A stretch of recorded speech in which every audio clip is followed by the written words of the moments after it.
April 6, 2017. Today is the 100th anniversary of the United States officially entering World War I by declaring war on Central Power belligerent Germany. Shown are the main infantry rifles and pistols used by American soldiers during the Great War, including my favorite Milsurp rifle, the U.S. Model 1917, or as it's often mistakenly called, the American Enfield.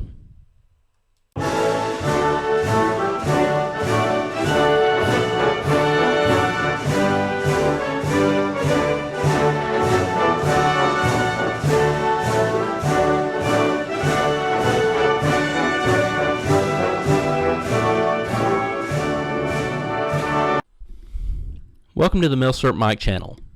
Of all my Milsurp rifles, which include my Garands, Enfields, Mausers, Mosins, and even the harder to obtain Milsurp rifles such as the G43 and SVT, my absolute favorite Milsurp rifle and bolt-action rifle in general to shoot is the U.S. Model 1917. This particular rifle was made in the Eddystone factory, although you can find rifles marked Remington and Winchester. So how did this rifle become more commonly used by U.S. forces in World War I when the M1903 was the official service rifle? We need to start our story just prior to World War I. The British had pieced together the short magazine Lee Enfield rifle, or Smalley, over the previous couple decades, but started moving in the direction just prior to the war of replacing the rifle in the .303 cartridge with a smaller, faster round, the .276 Enfield rimless cartridge. A rifle to fire this cartridge, the pattern 1913 Enfield, was developed by the Royal Small Arms Factory using a modified M98 Mauser action.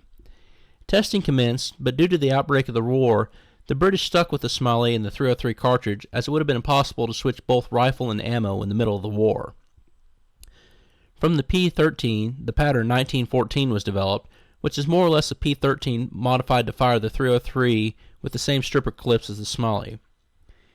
Since more rifles were needed than what the British industry could produce, as the small arms factories in Great Britain were making Smalleys full steam, the British government contracted American companies Winchester, Remington, and Remington's subsidiary Eddystone to produce P14 rifles.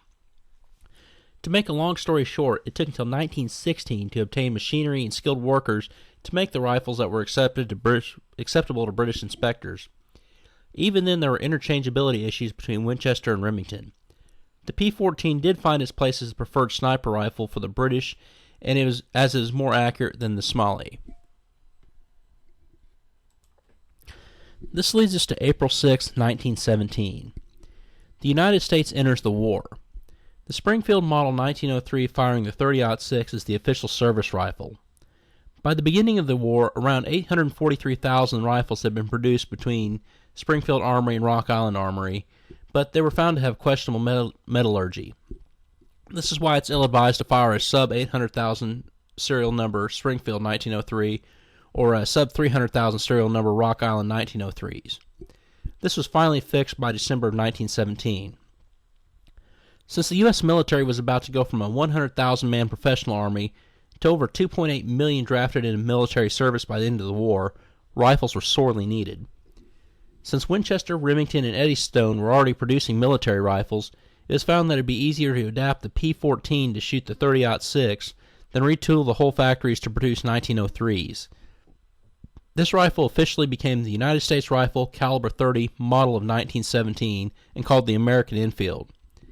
Since three factories were already ramped up to produce the M1917s versus the smaller ability of Springfield Armory and Rock Island to make 1903s, 75% of the rifles in American soldiers' hands by the end of the war were 1917s. What makes this rifle my favorite rifle to shoot? When it comes to firing, this is the most well-balanced rifle in my collection, and in my humble opinion. I also enjoy the added heft of the rifle over the 1903, and the action is much smoother. Now my mind may change a little bit if you make me march with it through mud for 10 miles, as the size difference is noticeable. Couple that with the fact that the average height of the American soldier was 5'8", less than my 6'1", and weighed substantially less than my 220 pounds, I can see where there might be some preference for the more compact 1903. But for the purpose of shooting for fun and making videos, the 1917 wins hands down. The 1917 is also the rifle, along with a 1911 pistol, carried by Corporal, later promoted to Sergeant Alvin York, when he took out a German machine gun position and captured 130 German prisoners on October 8, 1918, which earned him the Medal of Honor, even though the movie starring Gary Cooper had him carrying a 1903 and a P08 Luger.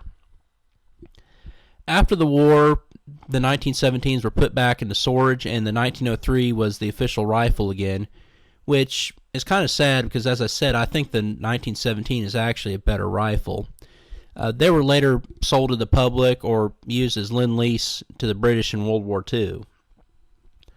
So this is pretty much it for the rifle. If you're interested, stick around because I want to talk some about the misconception about the United States in World War I and delve into some possible alternate history. If you're just here for the guns, check out my 1903 video I made around this time last year, as well as some of my other videos. Please comment, like, and subscribe. Thank you. I hope you enjoyed the presentation on the rifle. I'm going to use my small pulpit to talk a little bit about America's entry into the First World War.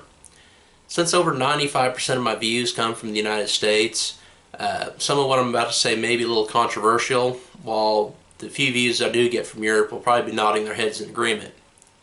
And if I'm totally wrong, a man that I consider in teaching me history, the man, the myth, the legend, the man who'll collapse any flimsy argument like a wet taco, Dr. John Daly. I'm sure he'll let me hear about it. In the United States, we're pretty much taught that while the United States did very little of the fighting in World War I, it was our entry that, in the hundreds of thousands of fresh troops, that basically led Germany, which was really the only main central power at this point, to surrender. The Habsburg Empire was on the verge of collapse, and the United States never actually declared war on the Ottoman Empire. As I've read more and more throughout the years, I truly believe that the Allies would have won World War I without the United States entering, and that it really wouldn't have lasted much longer. As I said earlier, the Germans' strongest allies, the Habsburgs, were pretty much done, and we never declared war on the Ottomans, so the United States really didn't have an effect on the Ottoman Empire. In the spring of 1918, the German troops, freed from the Eastern Front by the collapse of Russia and Russia's exit because of the Russian Revolution, they unleashed the Operation Michael Offensive. Now granted, this was sped up because of the United States entry into the war, but they still would have had these troops available anyway. General Ludendorff, who planned the offensive, had a general tendency not to see the forest from the trees. To paraphrase the South Park Underwear Gnome episode, Step 1, breakthrough. Step 2, Step 3, profit. The Germans did achieve the massive breakthrough, but they really didn't follow it up with encirclement and victory. The British naval blockade had Germany near starvation levels, and this really affected not the homeland and the troops. What I've pretty much gleaned from reading German sources, mainly Ernst Junger, I believe the book's called Storm of Steel, the Germans were being told that the English and French had it just as bad as they did in the trenches. So once the breakthrough happened, German soldiers started entering some of the rear trenches and started seeing some of where the Allied soldiers were allowed to rest, and they started seeing how well fed the English and French were, and that their leaders were pretty much lying to them. And it was only a matter of time before this low morale and starvation brought Germany to its knees. Another factor that might have brought Germany to the table without U.S. involvement was the Russian Revolution. Now, to start out with, yes, the Russian Revolution is what freed up the German troops to amass the offensive on the Western Front. But, of